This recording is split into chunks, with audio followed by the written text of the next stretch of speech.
Morning, कैसे हैं आप लोग। आज हम लोग आपके लिए जेईई एडवांस 2023 के कुछ मल्टीपल चॉइस क्वेश्चन लेकर आए हैं।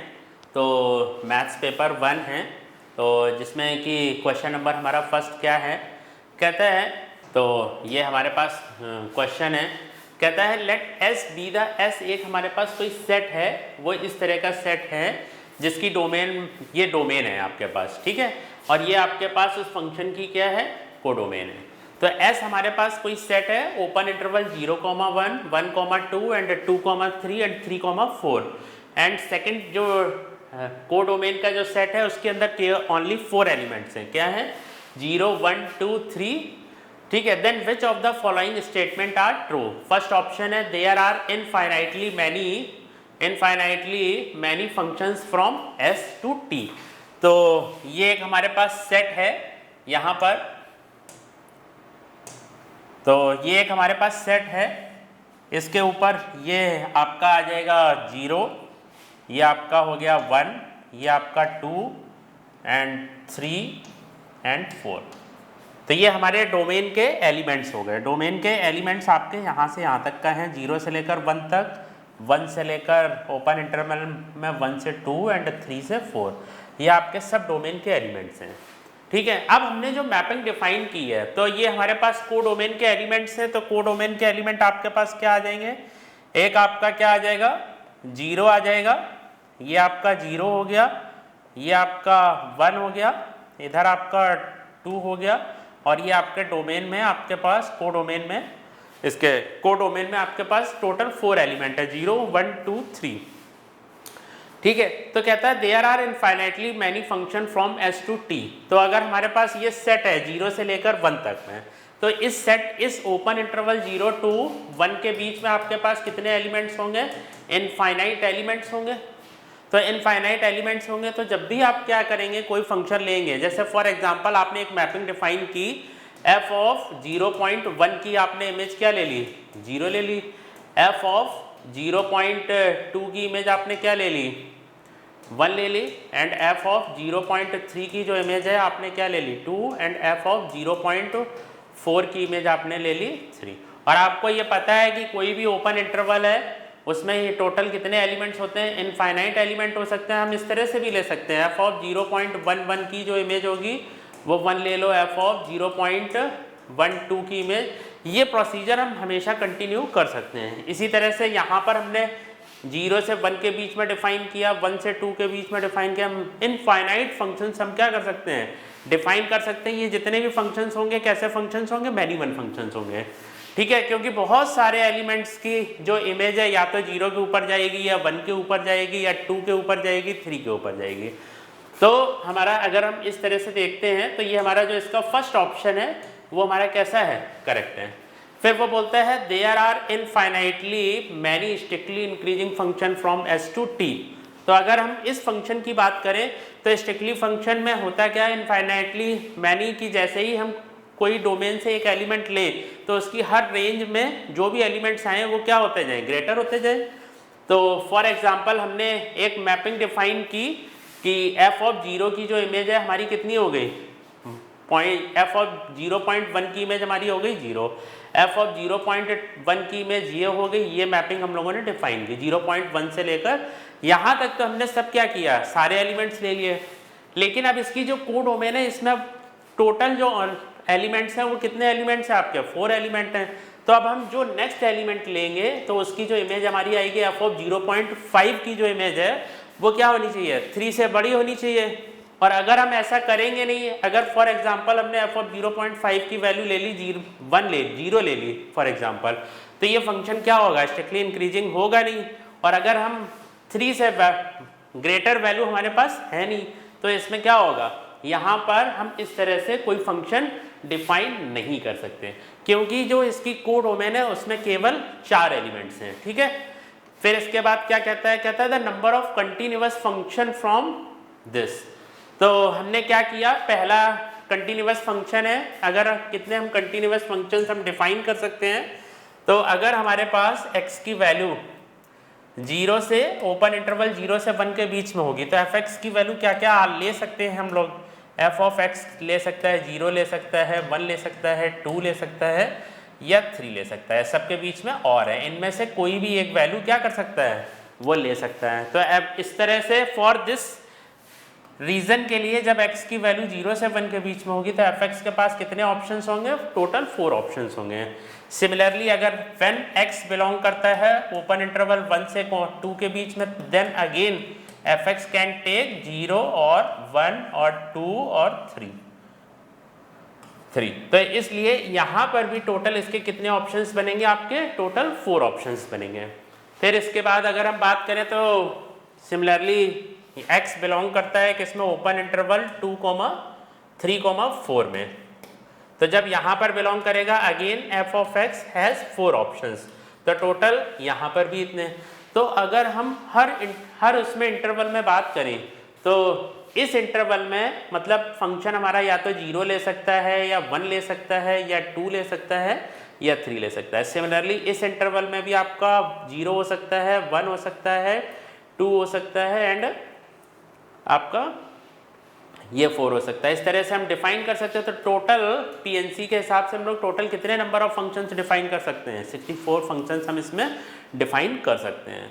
तो ये हमारा जो सेकंड ऑप्शन है। अच्छा देखिए बच्चों का जनरली क्वेश्चन रहेगा सर 0 से 1 के बीच में तो फंक्शन हमारा मान लीजिए कंटिन्यूअस है, लेकिन 1 से 2 के बीच में तो वैल्यू अगर हमने फॉर एग्जांपल 0 ले ली तो 1 पर तो गैप आ गया, तो 1 पर गैप आ गया तो 1 इसमें इसकी जो डोमेन का एलिमेंट नहीं है, तो इसलिए हमारा इसका ये भी ऑप्शन क्या है, करेक्ट है। तो ये आपका ऑप्शन सी इसका क्या है, करेक्ट है। फिर इसके बाद क्या कहता है, तो नंबर ये भाई 64 फंक्शंस हम डिफाइन कर सकते हैं और इसने हमें जो ऑप्शन में दिया है कहता है एटमोस्ट 120, मैक्सिमम से मैक्सिमम हम इतने फंक्शंस क्या कर सकते हैं, डिफाइन कर सकते हैं, लेकिन एग्जैक्टली हम 64 फंक्शंस डिफाइन कर सकते हैं इस केस में। फिर इसके बाद बोलता है, कहता है every continuous function from s to t is differentiable. अब हम जितने भी ये सब फंक्शंस डिफाइन कर रहे हैं तो पूरे एक इंटरवल में जो कंटिन्यूअस फंक्शन होगा या तो वो 0 वैल्यू लेगा, फॉर एग्जांपल यहाँ पर इसने 1 से 2 ले लिया एंड 3 से यहाँ पर ये वैल्यू ले ली, तो ये कंटिन्यूअस फंक्शन है। और तो कंटिन्यूअस फंक्शन आपको पता है कि ये एक कॉन्स्टेंट फंक्शन है, तो फंक्शन आपका क्या हो जाएगा, डिफरेंशिएबल फंक्शन होगा। कॉन्स्टेंट फंक्शन का जो डिफरेंशिएशन है वो क्या 0 रहेगा। तो ये हमारे इस क्वेश्चन के तीनों ऑप्शंस करेक्ट हैं, ए ऑप्शन भी करेक्ट था, सी भी करेक्ट है एंड डी भी करेक्ट है। ठीक है, तो ये थ्योरेटिकल बेस्ड क्वेश्चन था। अब इसके बाद हम लोग नेक्स्ट क्वेश्चन पर बात करते हैं। क्या है हमारा क्वेश्चन, ये भी मल्टीपल चॉइस क्वेश्चन है। कहता है let T1 and T2 be 2 distinct common tangent to the ellipse x square upon 6। तो यहाँ पर हम लोग इसका डायग्राम बनाते हैं सबसे पहले। तो ये एक हमारे पास इलिप्स है, ये एक हमारे पास इलिप्स है। इस इलिप्स की इक्वेशन उसने हमें दे रखी है, कितनी दे रखी है, x square upon 6 plus y square upon 3 is equal to 1। ये एक हमारे पास इलिप्स है। और सेकंड पॉइंट है कि ये एक पैराबोला है, y square is equal to 12x एक पैराबोला है। इस पैराबोला की जो हमें इक्वेशन उसने हमें दे रखी है, क्या दे रखी है, ये दे रखी है। Suppose that T1 and T2 tangent touches the point P and suppose the tangent T1 P and E, यानी ये पैराबोला आपका क्या है, ये कर्व आपका P है और ये आपका एलिप्स है। तो एक कोई टेंजेंट है जो इन दोनों इनको क्या करती है, टच करती है। इस टेंजेंट का जो नाम है हमारा क्या है, T1 है। टच करती है P को, कहाँ पर टच करती है, एट द पॉइंट A1 पर, एंड E पर कहाँ टच करती है, A2 पर। एंड रेस्पेक्टिवली T2 टेंजेंट है जो P को टच करती है किस पॉइंट पर, A4 पॉइंट पर। तो ये अगेन इस जगह पर आपकी जो टेंजेंट है वो किस जगह टच करती है, A4 पर। ये आपका जो टच करती है किसको करती है, A4 को करती है।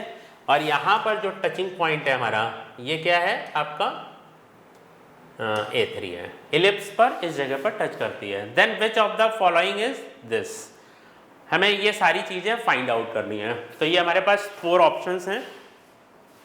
तो अगर हम लोग सबसे पहले ये हमारा y square equal to 12x जो पैराबोला है, तो इसकी हम लोग टेंजेंट की इक्वेशन लिखते हैं। तो क्या होता है हमारे पास फार्मूला होता है y equal to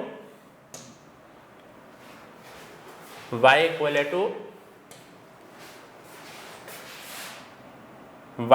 to mx plus a upon m। ये हमारे पास एक टेंजेंट की इक्वेशन होती है। तो यहाँ पर आपके पास 4a की जो वैल्यू है वो कितनी है आपकी 3 है, तो a की वैल्यू आपकी कितनी आ गई 3 आ जाएगी। तो टेंजेंट की इक्वेशन हमारे पास आ जाएगी y equal to mx plus 3 upon m। ये एक हमारे पास पैराबोला के लिए टेंजेंट का इक्वेशन आ गया। एंड इलिप्स के लिए अगर हम ये T1 टेंजेंट की इक्वेशन है हमारे पास फॉर एग्जांपल। सेकंड इक्वेशन हमारे पास यहाँ पर आ जाएगी y equal to mx plus square root में a स्क्वायर इलिप्स के लिए है a square m square plus b square. ये हमारे पास फार्मूला होता है यहाँ पर।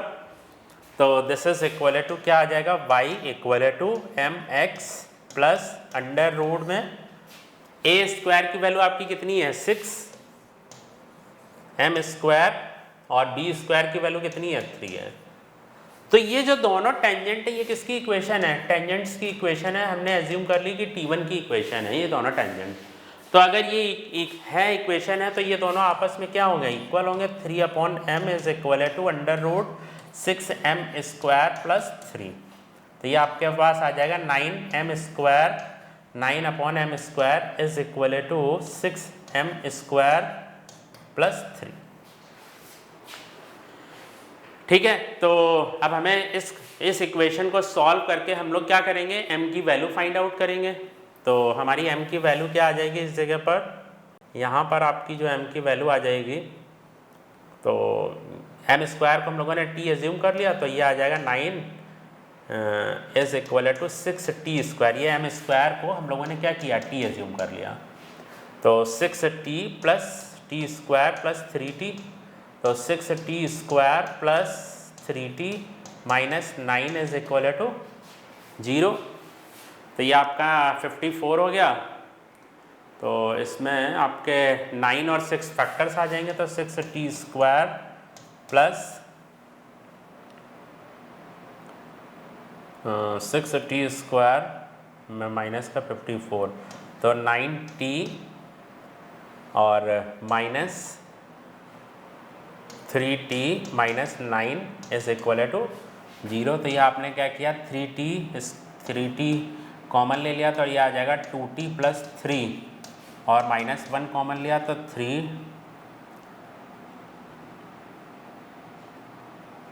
3t प्लस 3 कॉमन लिया। ये 1 मिनट 9 27 हो रहा है, ये 6 आएगा यहाँ पर इस जगह 6 आएगा। तो ये यहाँ से हमारा 3 कॉमन आ जाएगा। तो -3 कॉमन लोगे आप इस जगह पर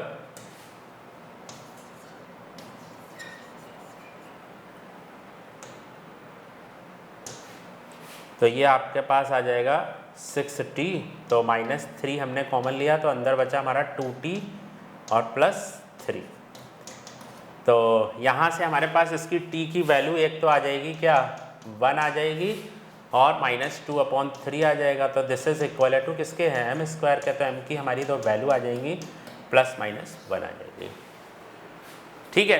तो ये हमारे पास m की 2 वैल्यूज़ आ गई। तो अगर हम इक्वेशन T1 की अगर हम लोग बात करते हैं इस जगह पर तो हमारे पास क्या आ जाएगा y इक्वल टू m की वैल्यू अगर हम फॉर एग्जांपल 1 लेते हैं तो x प्लस 3 आ जाएगा। ठीक है। सो अब अगर उसने हमसे बोला है कि ये हमारी इसकी टेंजेंट की इक्वेशन आ गई तो टेंजेंट की इक्वेशन आ गई तो इसके कह रहा है कि जो T1 T2 जो टेंजेंट्स है वो कहाँ पर मीट करती हैं आपकी जो टेंजेंट्स हैं।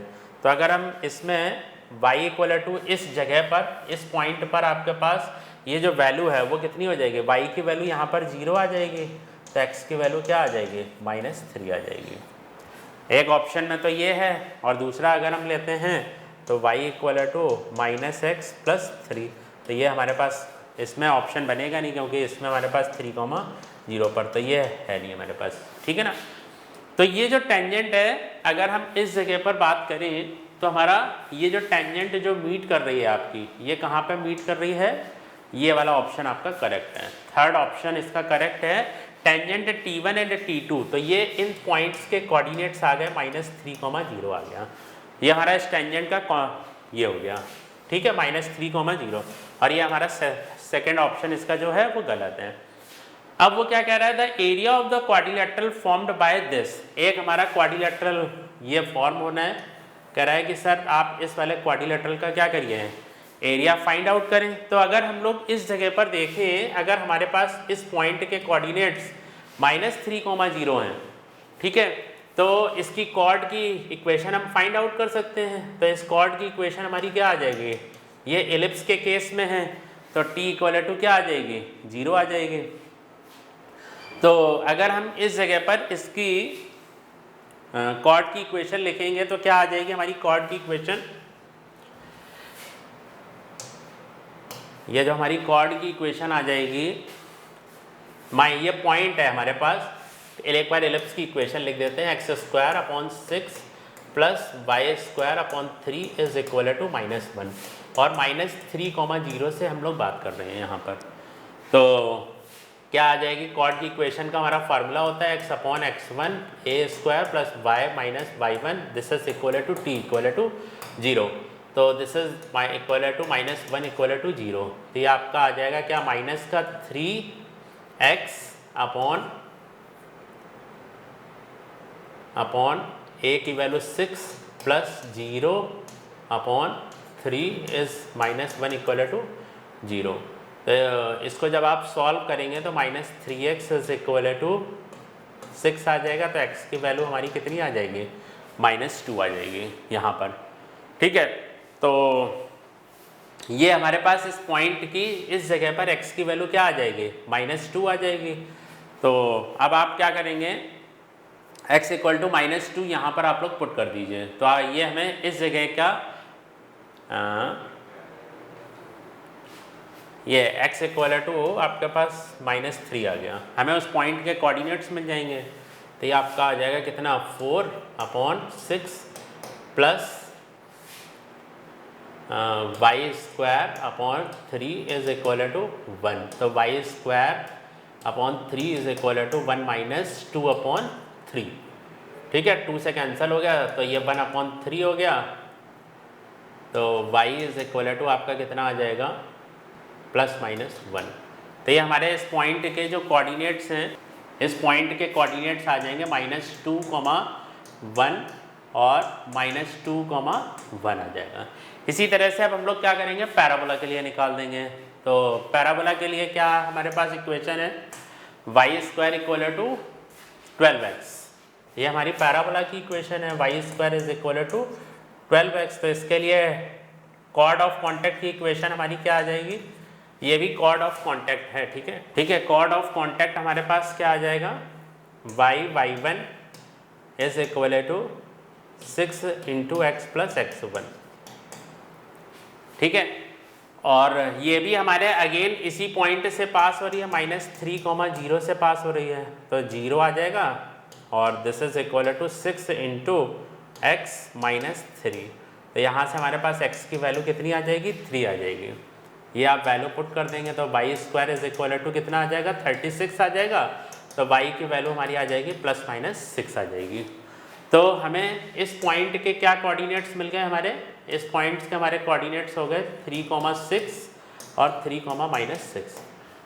तो ये बोलता है कि अब सर आपको इस क्वाड्रिलेटरल का आपको क्या करना है, एरिया फाइंड आउट करना है। तो इस क्वाड्रिलेटरल का एरिया क्या होगा हमारा, 1/2। देखिए भाई पैरेलल, एक तरह से ये क्या है, ट्रेपेजियम है। तो ट्रेपेजियम है तो इसकी क्या आ जाएगा फार्मूला हमारा इसका, 1/2 और सम ऑफ द साइड्स हमारी कितनी हो गई, ये वाली जो हाइट है ये आपका 12 हो जाएगा, और इधर आपका कितना आ जाएगा, +12 प्लस ये तो 12 हो गया, और ये आपका +2 हो गया। और ये जो हॉरिजॉन्टल जो डिस्टेंस है आपकी, ये वाली जो डिस्टेंस है आपकी कितनी आ जाएगी, 3 डिस्टेंस इधर है और 5 इधर है, और ये आपका 12 हो जाएगा। तो ये आपके पास आ जाएगा ×5 आ जाएगा, ×5 आ जाएगा। तो कितना आ जाएगा ये, तो 1/2 × 14 × 5, तो 35 इसका स्क्वायर यूनिट एरिया आ जाएगा। तो बोलता है एरिया ऑफ द क्वाड्रिलेटरल। तो अगेन हम इस जगह पर बात करते हैं, तो इसका जो हमारा फर्स्ट ऑप्शन है जो कि करेक्ट है और सेकंड ऑप्शन इसका क्या है, करेक्ट है। तो बहुत ही बढ़िया क्वेश्चन था कोऑर्डिनेट का। और तो बच्चों आपको ये वीडियो अगर अच्छा लगा हो तो हमारे स्मार्ट अचीवर्स के चैनल को आप शेयर कर सकते हैं, लाइक बटन दबा सकते हैं और अपने फ्रेंड्स को भी शेयर कर सकते हैं। ओके बच्चों, थैंक यू बेटा।